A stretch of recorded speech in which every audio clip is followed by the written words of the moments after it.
अगली खबर का रुख करेंगे। इस वक्त की अगली खबर हमें मिल रही है ग्वालियर से। कांग्रेस के भूमाफिया वाले आरोपों पर पहली बार सिंधिया बोले हैं। बड़ा बयान सिंधिया का, मेरी संपत्ति 300 साल पुरानी संपत्ति है।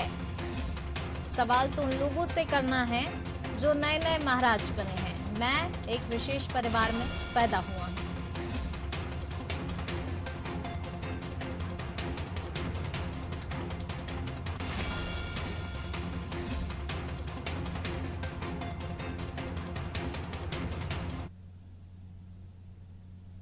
कांग्रेस के भूमाफिया वाले आरोपों पर पहली बार सिंधिया बोले। बीजेपी सांसद ज्योतिरादित्य सिंधिया का एक बड़ा बयान।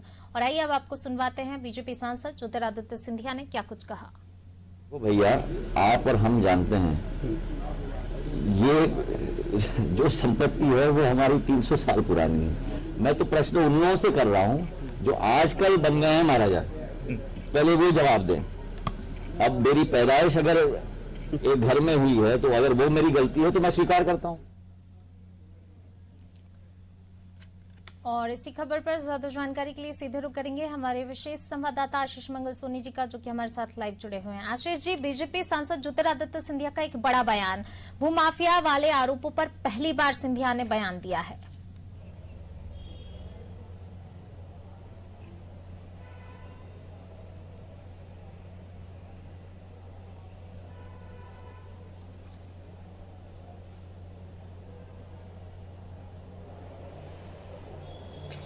देखिए पूनम, मध्य प्रदेश में 28 विधानसभा सीटों पर उपचुनाव है और उपचुनाव की नौबत, ज्यादातर सीटों पर उपचुनाव की नौबत इसलिए आई क्योंकि कांग्रेस के विधायक कांग्रेस का साथ छोड़कर बीजेपी के साथ आ गए थे। तब से लेकर ज्योतिरादित्य सिंधिया बीजेपी में आए, उनके समर्थक बीजेपी में आए तो कांग्रेस खास तौर पर हमलावर रही। और कांग्रेस हमलावर रही तो दो मुद्दे खास तौर पर निकलकर सामने आए। एक तो गद्दारी का मुद्दा और दूसरा भूमाफिया का मुद्दा। गद्दारी का मुद्दा जब उठा ग्वालियर चंबल संभाग में और दूसरी जगह, तो ज्योतिरादित्य सिंधिया के साथ भारतीय जनता पार्टी आ गई और गद्दारी बनाम खुददारी का मुद्दा बनाकर उसको जनता के बीच में ले गए। लेकिन भूमाफिया वाला मुद्दा, क्योंकि भूमाफिया को लेकर सबसे पहले बीजेपी नेता प्रभात झा ने ही कागजों के साथ, दस्तावेजों के साथ प्रेस कॉन्फ्रेंस की थी। तो अब कांग्रेस इस मुद्दे को भुनाने की कोशिश कर रही है। लेकिन पहली बार जमीन ट्रस्ट के घोटाले हो, भूमाफिया का मुद्दा हो, इसको लेकर ज्योतिरादित्य सिंधिया ने मीडिया के सामने बेबाकी से अपनी बात रखी और उनका साफ तौर पर कहना है कि उनकी संपत्ति 300 साल पुरानी है। सवाल करते हुए यहां पर देखेगा ज्योतिरादित्य सिंधिया की सवाल उनसे पूछना चाहते हैं जो अभी अभी महाराज बने हैं। जाहिर सी बात है कि उनका इशारा किस तरफ है ये सभी जानते हैं।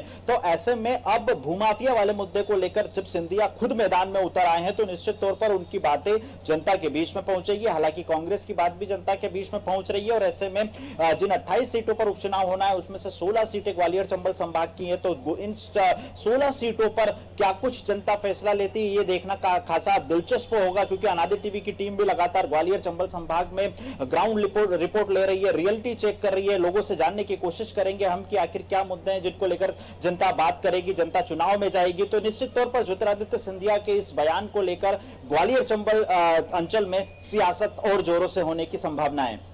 जी आशीष जी, शुक्रिया इस तमाम जानकारी को साझा करने के लिए। तो बिल्कुल जो है उपचुनाव से पहले लगातार हर मुद्दे पर सियासत तेज हो रही, चाहे वो कृषि बिल का मुद्दा हो, चाहे वो भूमाफिया का मुद्दा हो। और अब पहली बार ज्योतिरादित्य सिंधिया ने बयान दिया, एक बड़ा बयान उनका सामने आया। उन्होंने सीधे तौर पर यही कहा कि मेरी संपत्ति 300 साल पुरानी संपत्ति है। मैं एक विशेष परिवार में पैदा हूं, इसमें मेरी क्या गलती है। तो चुनाव से पहले सियासत गरमाई हुई है। लगातार जो है बयानबाजी का दौर भी जारी है, नेताओं की बयानबाजी लगातार जारी है। बीजेपी सांसद ज्योतिरादित्य सिंधिया का बड़ा बयान, कांग्रेस के भूमाफिया वाले आरोपों पर पहली बार सिंधिया का बड़ा बयान आया। उन्होंने सीधे तौर पर कहा, मेरी संपत्ति 300 साल पुरानी है। सवाल तो उन लोगों से करना है जो नए नए महाराज बने हैं। लगातार सियासत यहाँ पर गरमा रही है।